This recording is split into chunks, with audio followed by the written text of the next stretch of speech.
This is Undaunted.Life, a man's podcast. I'm your host, Kyle Thompson. Let's get into it. All right, guys, we got a special return guest to the podcast today. His name is Doug Wilson. So he is a conservative, reformed, evangelical theologian and pastor at Christ Church in Moscow, Idaho. He's also written many books. And the last time he was on the show, we were talking about his newest book at the time, which was Mere Christendom. But he's also written books called Reforming Marriage, Rules for Reformers, When the Man Comes Around, and many, many more. If you want to hear my discussion with him about a lot of topics connected to Mere Christendom, go back to episode 495 of this podcast. But today, we're talking about my favorite of all the books that he's written, and it's this one right here, Future Men, Raising Boys to Fight Giants. And so the thing about this book, it was written back in 2001. This book has been on our book list from the beginning. So the 100 books every modern Christian man should read list, it's in that manhood, boyhood section. And it's this book that talks about what it takes to raise a young man and to put him in a pathway or point him in the direction of true biblical, godly masculinity. And I get people that want me to do boys content a lot because, again, all my content is made for men. And eventually we will expand out into rites of passage stuff and doing stuff for young boys. But in the meantime, it's books like this that kind of give you the scaffolding for how to create an environment around your son, whether you're a father listening to this or a mother, that would lead them to where they can actually fight giants someday. So in this interview, we talk about why he wrote the book. At the very end, we talk about, hey, if you had written the book today, what would you add to it? Would you take anything away? What would you add to it? And he had a very interesting answer to that. But we talked about, what is biblical masculinity? How can we use that as the model? We also talked about how men are trying to raise boys to become men, but the men aren't even men themselves yet. So they're adults, they can shave, they've got adult responsibilities, but they're not actually men themselves yet.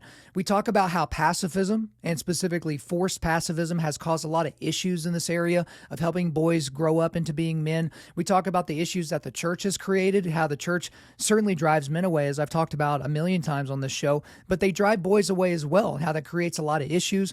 But also, hey, if you're going to really take stuff like this seriously, like what Doug talks about in Future Men or what I talk about on the show, you got to get mama on board. And how do you do that? How do you get her to understand what it's like to be a boy? Because she never was one. She was never a young boy that went through puberty. She was never a young boy that wanted to get in a fight to protect somebody else. Like, how do you get her on board? But then we talk about, what dads should do whenever they find out that their sons have sinned sexually. Maybe they looked at porn or they were fooling around with a girl or something like that. And how does a good, godly father deal with those situations?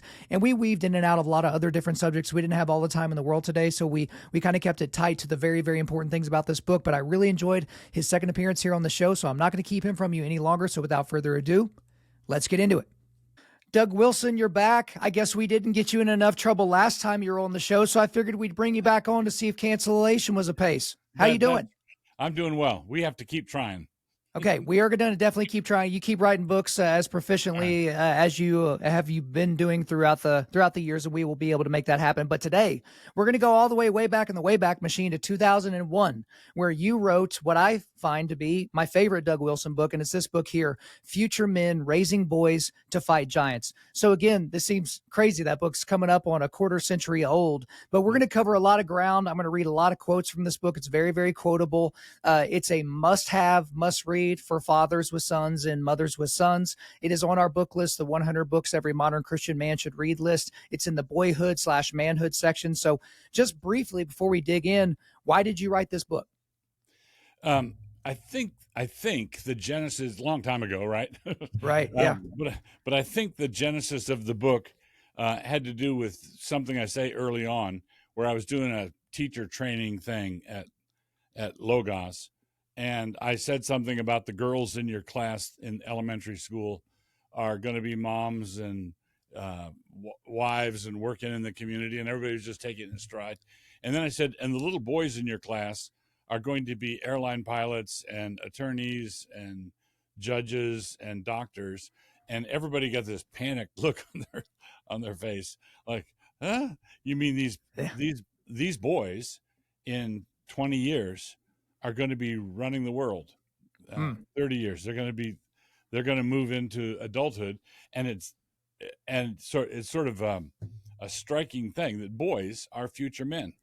And as I say somewhere, if you don't teach the boys, the men won't know, right?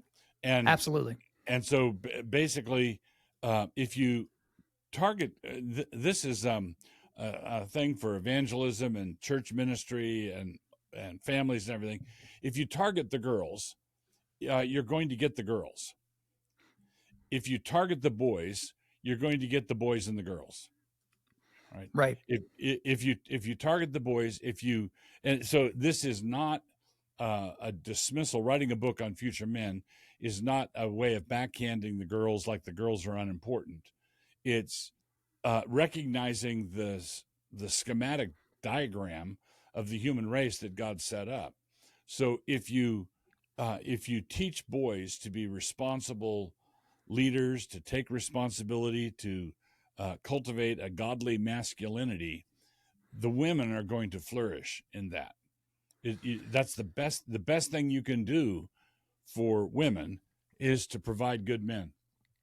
Absolutely. I certainly co-sign that. And that's where we get into the rub from the beginning is, okay, so what is godly masculinity? What is biblical masculinity? A lot of people have tried to write the book on that, but I want to read a quote from here, and then I want to get you to give us some feedback on that. So here's a quote from the book Future Men. Okay. There are two basic directions a boy can take in departing from biblical masculinity.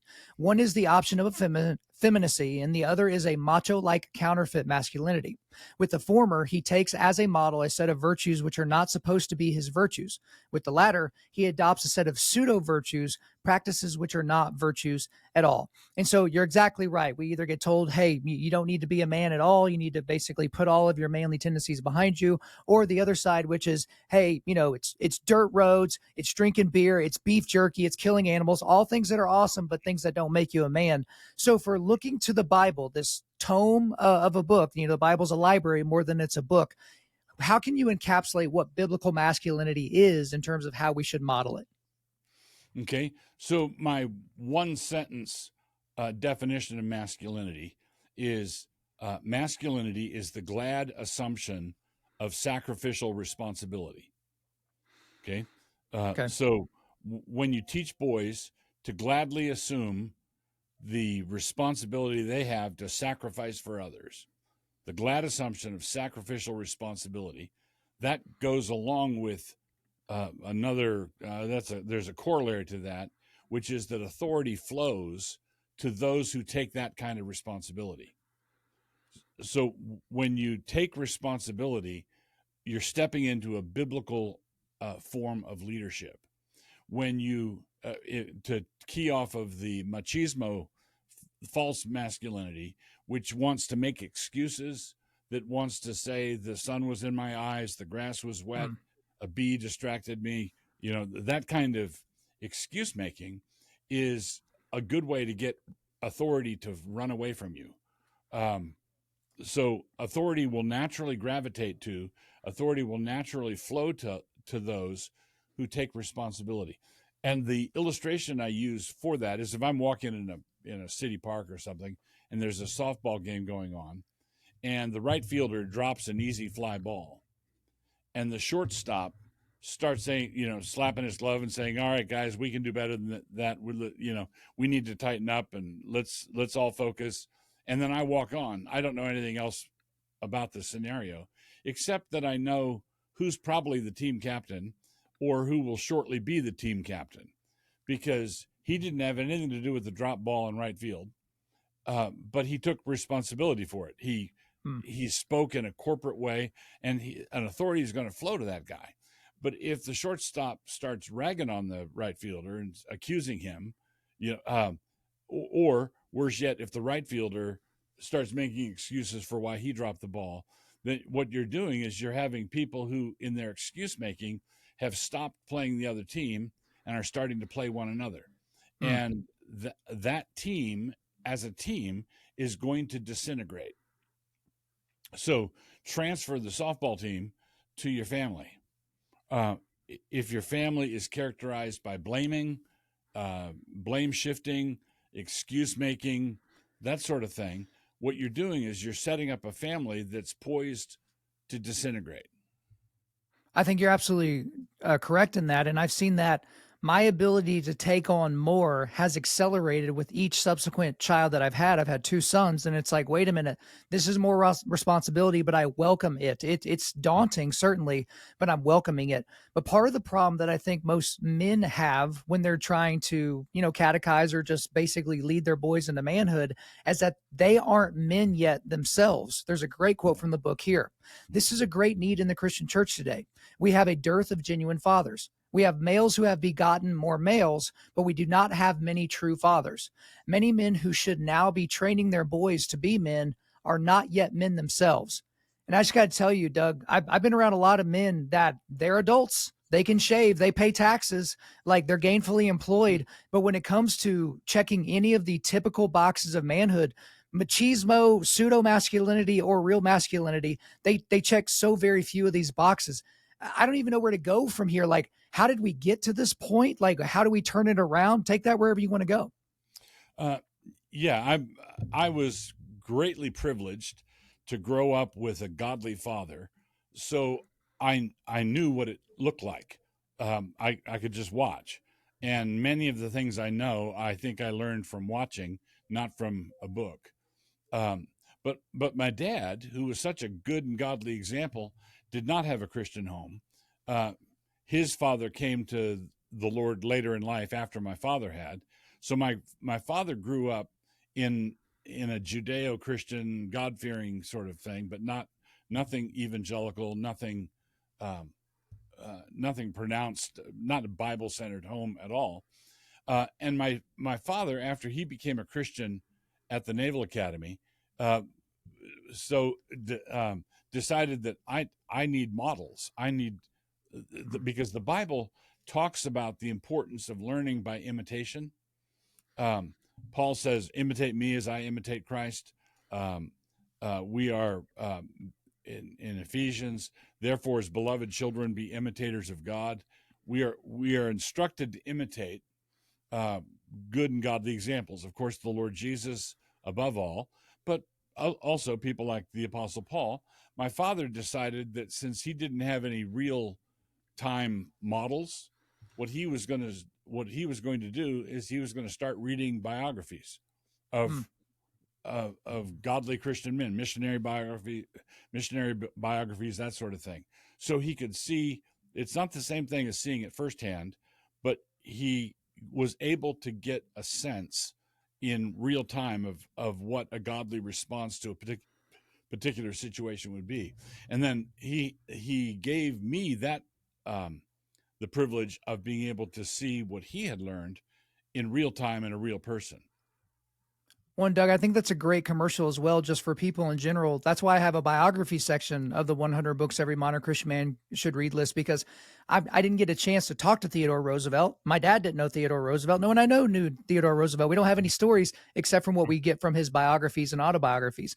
And Right. one thing that we already talked about at this point, Doug, was this idea of pacifism.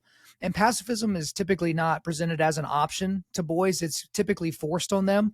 And it reminded me of a debate I did a couple of years ago with this anti-gun, anti-Second Amendment, pacifist Christian activist named Shane Claiborne. He literally goes on tour around the country convincing law-abiding American Christians to give up their firearms, where they destroy them right there, in front of them, right? And then all of a sudden people are safer because magic and fairies or something like that. And he has this entire ministry based on a wrong exegesis of Isaiah 2:4, when Isaiah 2:4 talks about turning your swords into plowshares and your spears into pruning hooks. He thinks that means we do that ourselves, that it's not God doing that, but it's that we do it ourselves. But I want to read this quote from this book, because this is perhaps my favorite section. So to anyone that doesn't like hearing me read out loud, Doug included, buckle in, because I'm going to read a longer section than normal, but I think this is so important here. Men who follow Jesus Christ, the dragon slayer, must themselves become lesser dragon slayers. And this is why it is absolutely essential for boys to play with wooden swords and plastic guns. Boys have a deep need to have something to defend, something to represent in battle.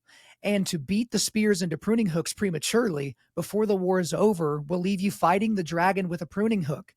The Christian faith is in no way pacifistic.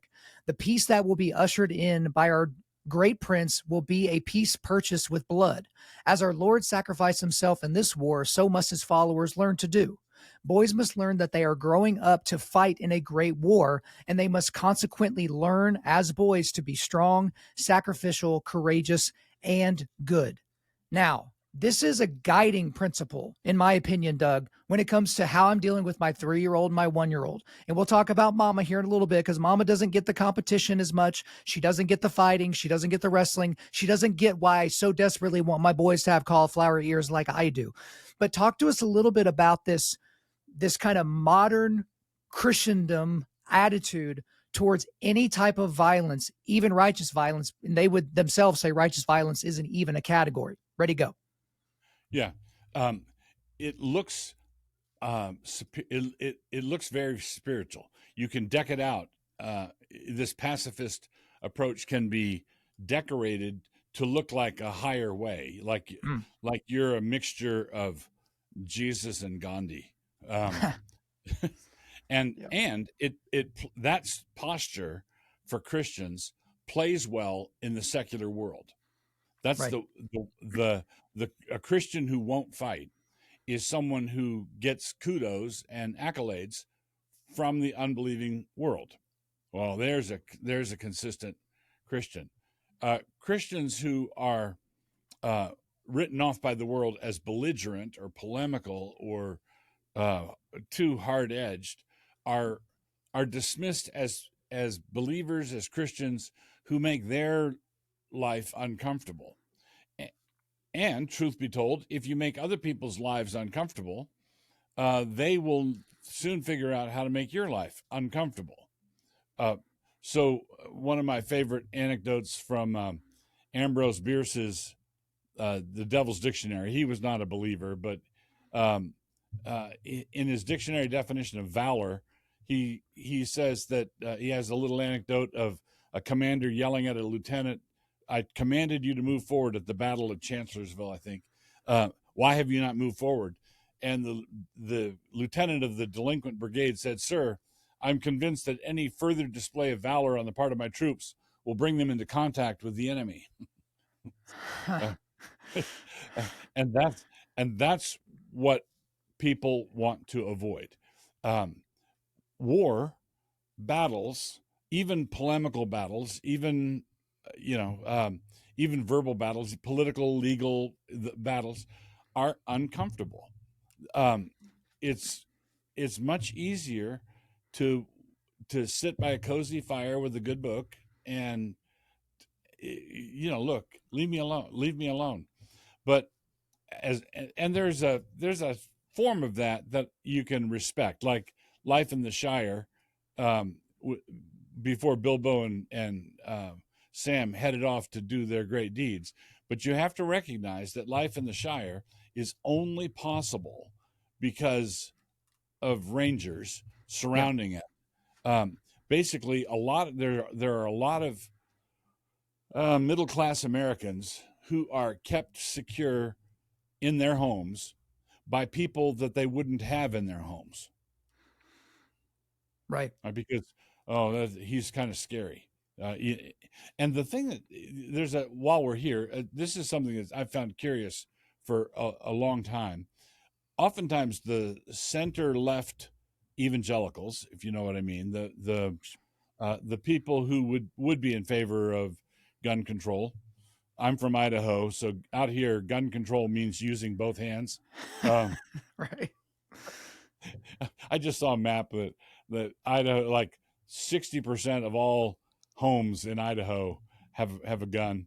Amen. So anyway,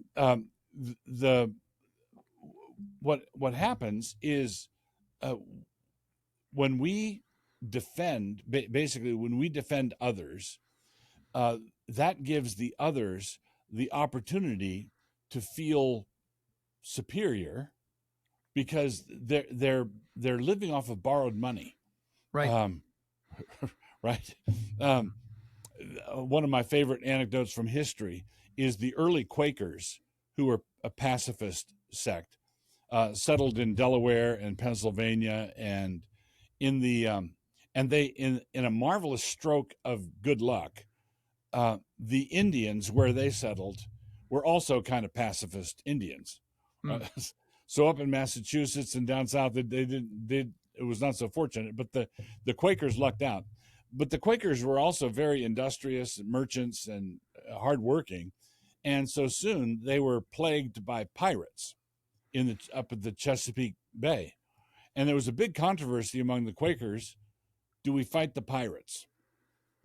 And eventually they said, well, yeah, we're going to fight the pirates. And there was a big controversy among the Quakers because it's sort of like planting a garden. Gardens are wonderful, flower gardens, vegetable gardens, and you're out in the country and you say, and I don't believe in fences, so I'm not going to have a fence around the garden. Well, the deer are going to eat everything. So you can have a garden without a fence for about 10 minutes. So the basically I would regard pacifism as a luxury purchased for the pacifist by the people who aren't pacifists.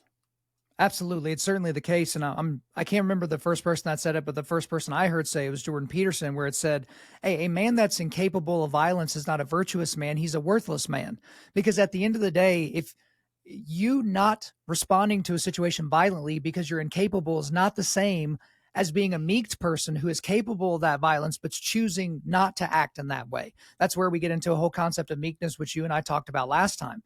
But I think the church, we'll just use the church, that term broadly, has aided in this a little bit as well, where there's this confusion over whether we should be aggressive or pacifistic, or whether we should, have biblical doctrine be the backbone of what we do or something else. And there's a quote that you say here that kind of leads us into that discussion. Why do boys not come to church, we wonder? The answer is that we chase them out with our insipid and impotent doctrine. Put simply, our boys cannot learn how to become Christian men with doctrinal backbone, without a return to the doctrines of the Reformation, doctrines which are taught and taught plainly in the scriptures. What I would add to that, and what you would certainly echo, would be a full-throated display of the gospel on a regular basis, where we have preachers and not just teachers, but also, and you talk about this in the book, and I won't read the quote, but it's just music. Our men are not considered when it comes to the songs that are chosen, the lyrical content of those songs, the key with which they are sung in. And we did talk about this a little bit last time, but the church is not doing any favors when it comes to attracting the boys, much less the men. What do you have to say about that? Absolutely. If you have what I would only characterize as effeminate worship, where the sermons are very mild TED Talks with a Bible verse attached. The music is largely Jesus is my girlfriend music, and everything is soft, and it's sort of like a powder puff ministry, or the preaching and the teaching and the exhortations, everything is conducted with a feather duster. What you're going to do is certain men are going to find that distasteful, and they're going to leave. And other men are going to find that attractive, and they're going to stay. But the men who find that attractive and who stay, are going to be the effeminate men. Basically, effeminate worship is going to attract effeminate men, and those effeminate men are going to wind up in the ministry, and you're going to have some blue-collar worker who, he's really good with a backhoe. He could repair sewing machines with a backhoe. And he's going to come to one or two services and then just leave in disgust. That man has nothing whatever to say to me, right? And it's not because I think ministers ought to be learned. I think ministers ought to know how to read, and they should be scholarly. But there's a difference between being intelligent and well-read and being a pencil neck geek. All right. No, I think you're absolutely true. You're echoing a lot of the same sentiments I give, because, again, people think sometimes that I want the guys to be macho and be into the same things that I'm into. Well, I just so happen to be into beef jerky and hunting animals and lifting weights and fighting and all those things. But you could be into writing sonnets and cooking gourmet meals and, relaxing by the fire, reading a book. And we can be equally as masculine, because we're just breaking things down into interest. But you're absolutely right. You're seeing these effeminate men attract these other effeminate men. And one of the best emails I've ever gotten in the history of my ministry, Doug, has been whenever I did an entire episode on the effeminacy of modern Christian music and how that's made for women. and effeminate men. And it was the first time that I'd ever gotten an email from a worship leader at a church. And he said, I've never even thought about the men when choosing the songs we would sing on Sunday morning, because the men weren't singing anyway. So I was just catering to the women. And I was like, do you see your problem here? And he finally got it. It like snapped into place for him that, wait, I have to think about the key. I have to think about the lyrics. I have to make sure the men don't just sit there with their hands in their pockets waiting for this to be over, but that they're actually there and they're participating, because the church does go ahead. A number of years ago, a young woman who lived in our community worked in a local department store, and we have a lot of couples pairing off, people getting, and the couples would come in to register for weddings, and she got to know a bunch of people from our church because of all the couples coming in to register for the weddings, and she was attracted by it. She came and visited church once, and the thing that bowled her over was the men sing. Awesome. All right, the men are singing, and there are bass parts and there are tenor parts, and we have songs in 4-part harmony, and everybody participates, and it's masculine. We sing the Psalms. We don't believe in exclusive psalmody, but we practice what I would call dominant psalmody, a lot of psalms.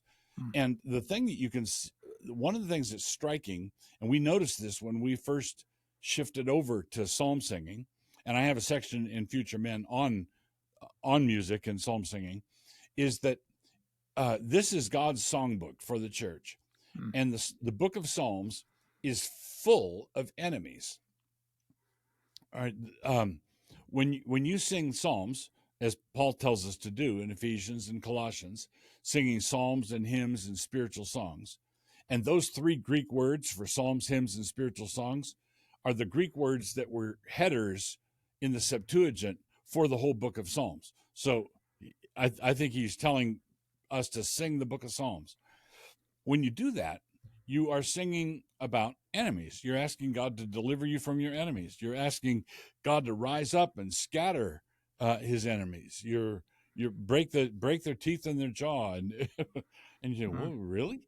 And if you look at the hymnody of the last 2 centuries, there are precious few enemies in the hymns.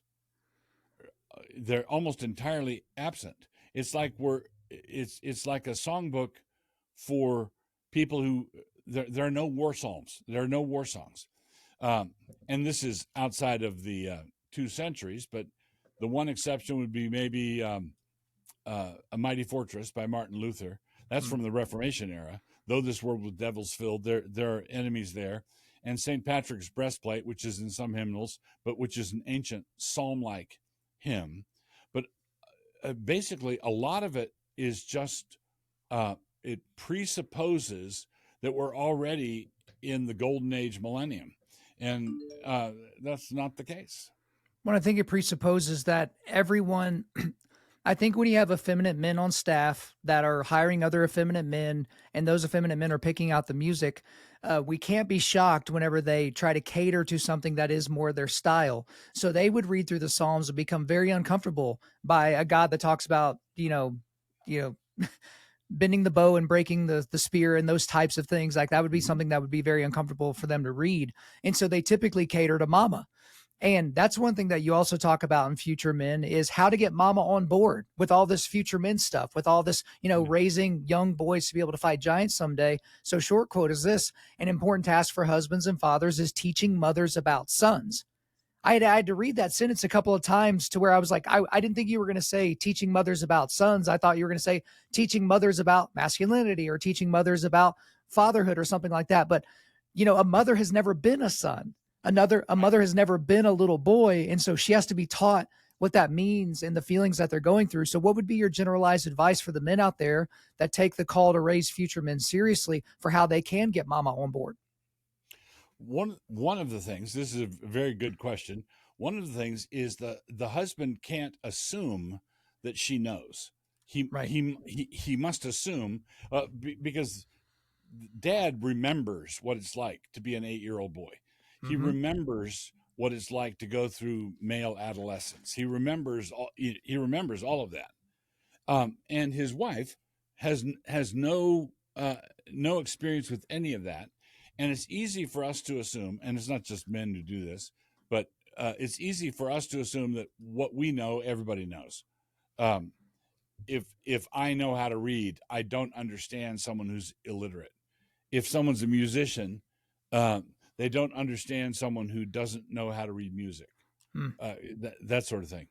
And so dad should start with the assumption, if you have boys, that there will be times when mom is just flummoxed. She's staring at what's going on in this. Yeah.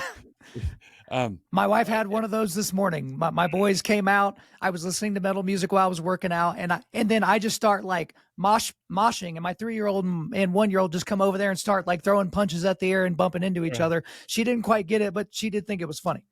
Yes, yes, they are oftentimes amused until it gets to a certain level of wrestling in the living room. Right. So the dad is roughhousing with the boys on the living room floor, and mom is standing in the doorway of the dining room saying, "Someone's going to get hurt. Someone's going to get hurt," and this is going to sound bad, but that's part of the point. Right. Okay. Now you don't want to hurt deliberately, but basically, if you wrap your sons up in cotton batting or bubble wrap and you remove risk from their lives, what you're doing is wounding them in a way where the wounds won't bleed until they're grown. Okay. So you're standing there with your wife on the front porch, and your 10-year-old goes by the sidewalk standing on the bicycle seat, and and mom says, "Oh, tell him to stop that." And you could say, I do think that was not a good idea, but he'll learn to stop that. He will certainly learn. All right.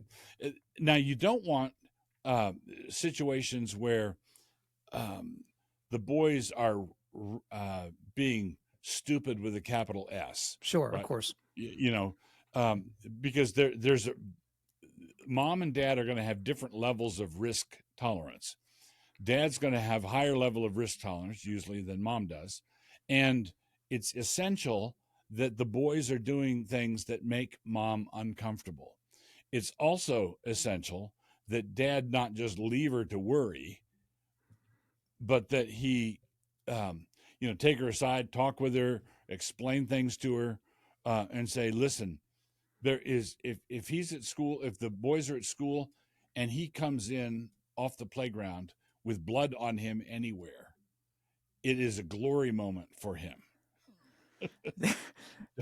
Don't take away his glory. This is the way it is. I think it's certainly the way it is. And I think it's also true that you have to have a wife that is willing to be on board and willing to let you take the lead at different points when it comes to those things. Because we're not saying that a kid should never run to mom if they're hurt. We're saying that if they're hurt, the hurt is in itself a way of getting them from boyhood to manhood. It's because they're going to have to be resilient. They're going to have to overcome that hurt. They're going to have to learn from it, because you typically don't go stick the fork in the socket multiple times. Now that's capital S stupid. That's something that you should intercede for your kid. But when it comes to jumping off of a ramp or, getting in a wrestling match with a stranger, those are things that you should probably encourage, unless that stranger is another adult male. But that, we'll talk about that at another time. There's another. I should tell you a quick story. Yeah. One of my grandsons, who's in college now, but when he was a little boy, like 3 years old, he was jumping off the couch in the living room, and they lived downtown, near downtown, and a block away from the hospital. And he said, Dad, he wanted to do a flip off the couch, and his dad said, no, I think I'm going to draw the line there. No flips off the couch. And my grandson said, but the hospital's right there. Now that's a kid that gets it. That kid's going places. I don't think, Doug, I don't think you got to worry about that kid one bit. He's already got his things mapped out in his brain. That's awesome. Yeah. There's another scenario that I want you to speak to that is a big moment for dads. And it's not an if thing, it's a when thing. It's when they first find that their kid is sinning sexually. So typically that's going to be with looking at pornography and or masturbating or, fooling around with a girl or something like that. And dad finds out about it. Now, I know how I was raised, and I know the men that I was around, and a lot of that stuff was kind of, if not explicitly, just kind of like, oh, boys will be boys. It was just kind of encouraged. You know, I had a lot of pictures on my walls, posters of girls in bikinis and things like that. Like my parents were just like, oh, he's just a normal red-blooded American boy. But for that dad that comes across the sexual sin and depravity of their son, a lot of these men themselves are also struggling with that. So it's kind of a difficult, multifaceted question. But what should a biblically strong masculine father do in that moment to not crush the kid and leave them in their depravity, but to kind of show them like, hey, this isn't how we handle this part of our life that we were given as a gift? Yes. It's a very important question, and it is a question that it increases in importance every year that goes by as technology morphs and changes, and the temptations to various kinds of perversion are thrust at us from, you know, every conceivable direction. And then you couple this with the fact that the kids are oftentimes more tech savvy than um, their parents are, or at least more tech savvy on what the latest social app is. Right, some social app that's feeding questionable material that the parents have never heard of. So you've got that. There's several things that um, and let me start with the baseline thing. I would say that when a man is a good and godly father, okay, a good and godly father, uh, that is one of the best protections sexually for his son. Because I remember vividly standing at a bus stop when I was just a little kid, probably I was probably junior high, and I remember another kid at the bus stop bragging about all the women his father had been with across the South Pacific Hmm. in the Second World War. And he was just, horsing around joking about all the brothers and sisters that he had that he didn't know about. So he was bragging about his father's immorality. And I remember the sickness that I felt Hmm. about all those kids growing up without a dad. So one of the central things that um, that dad needs to teach his sons is the connection, the hardwired connection between sexual temptation, the sexual attractiveness of women, uh, breasts, wombs, all of that, the hard connection of that with fatherhood. Hmm. Okay. And what you then need to do and say basic, and this has to be sort of established before the temptations start to uh, come in, where you're having conversations, and the conversations should not be, oh, there's going to be a real attractive thing coming along here, and so my message to you is don't. It's got to be deeper than that. Hmm. It's got to be, this is going to be an assault on your ability to be a good and godly father. Okay, so Yep. that's one thing. The hard connection between resisting pornography and being the kind of dad you want to be, the kind of dad, son, that I am being to you, right? Right. And this whole thing is connected. To back upstream a little bit, and this is um, probably the precondition for all this instruction, and that is boys are wired to their appetites. Um, when they're hungry, they're hangry. Hmm. When they lose in a competition, boys are connected to their passions, and that passion can be competition, sports. That passion can be hunger. That passion can be wanting to sleep. There are any number of passion. Anger when they're hurt. That sort of thing. And these passions are much in evidence when they're 2 and 3 and 4 years old. And if dad and mom are diligent to teach their son in the ways of self control, when they're hungry, Hmm. when they're sleepy, when they just lost the game, when you're teaching the principle of self control. If you don't teach the principle of self-control, and the kid is just a little orangutan running loose. That goes on for 13 years. And then this kid, without any self-control lessons in his bones at all, is suddenly finds himself awash in testosterone, and the world is full of girls. And so here's this kid without any self-control, now suddenly confronted with one of the most powerful urges that human beings experience. So you tell me what's going to happen. If you come in, if mom has coddled and flattered and fed him whenever he wants and felt sorry for him whenever he wants and has basically catered to his passions, then all of a sudden porn's the thing, and you say, no, what are you doing? Well, what you're doing, you're putting screwing the lid down on a pressure cooker. And if you do that, you're going to have beans on the ceiling. Well, I think it's an unfortunate thing as well, because of what I said from the beginning, which is that dads are not even modeling this in their own personal lives. And that's why at the beginning of every year, I do a show called How to Avoid Being a Crappy Man in whatever year it is. And every single year I say, no porn, no jerking off, because it's like, if you're trying to have that discussion with your child about the importance of honoring themselves and honoring everybody else in a sexual fashion, or honoring their future spouse in a sexual fashion, it's like, you don't want that to be a do as I say and not as I do type moment. Now we're running short on time, so I want to hit a couple more things. Let me say one thing about that. And that is, even if the wife and the kids don't know about dad's secret sin there, what you're doing is you're giving covenantal permission. You're leaving back doors unlocked of your house in a bad neighborhood. That's what you're doing. So it's not just dad telling his son not to smoke, even though he smokes and everybody sees. It might be something where nobody knows except God and the devil. Right? And so don't leave those doors unlocked. Yeah. Sorry, go ahead. No, that's perfect. And you do have a lot of dads that are very, on top of it when it comes to checking the door locks and checking to make sure the windows are locked and everything on the way home, or, on the way to bed or something like that. They're good with concealed carry, and they're good with fighting, and they're down to do those things, but they do leave themselves open, and they leave a lot of, planes of attack for Satan. So we'll actually just have to make this the last question of the day, but it's just a very generic question, which was, this book was written back in 2001. Obviously, a lot of things have changed. A lot of things have changed in the last 2 or 3 years, much less the last, 2 decades plus. Mm-hmm. So if you were writing future men today, is there something that you would have left out?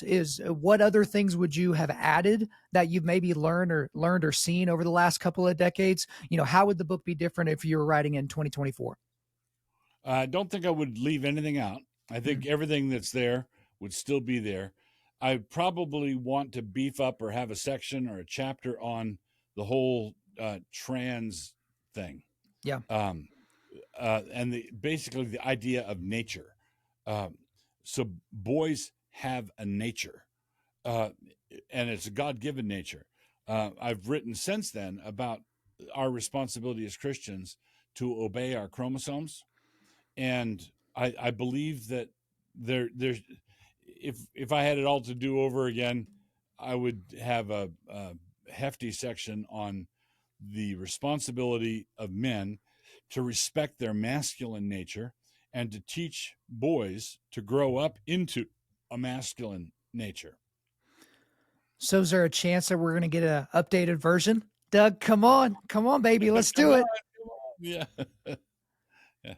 That's it's an hours in the day problem. Okay. But it's certainly a good idea. It is a good idea. Maybe, I'll do a little bit more needling after the show closes, but I always appreciate your time. Is there anything else you want to get off your chest before we let you go? No, thank you very much for the opportunity. It's a privilege and an honor to speak with you. All right. We'll talk to you next time. There you go, guys. I hope you enjoyed my time with Doug Wilson. But before we let you go, we are going to do a quick resilience boost. At Undaunted.Life, our mission is equipping men to push back darkness with content that forges spiritual, mental, and physical resilience. So the links I've got for you today, I've got a link to where you can buy your copy of Future Men, Raising Boys to Fight Giants, a link to his previous appearance on this particular podcast, on this show rather, episode 495, and then also a link to his blog. Thank you guys so much for listening to this episode. Wherever you're listening to this, please subscribe, rate, and leave us a positive 5-star review. If you want me to come speak live at your event or on your podcast, just shoot me an email to info@Undaunted.Life. That's info@Undaunted.Life. Follow us on Instagram and like us on Facebook, and check out our website for everything else, including how to donate to keep more content like this coming your way. Just go to www.Undaunted.Life. And also, we want to thank the band Holy Name for allowing us to use their music for our content. The music on this podcast is their song Perpetua, which is off their self-titled debut album on Face Down Records. The links are in the description. I'm your host, Kyle Thompson. Remember, keep pushing back darkness, keep forging spiritual, mental, and physical resilience, keep seeking the Lion of Judah.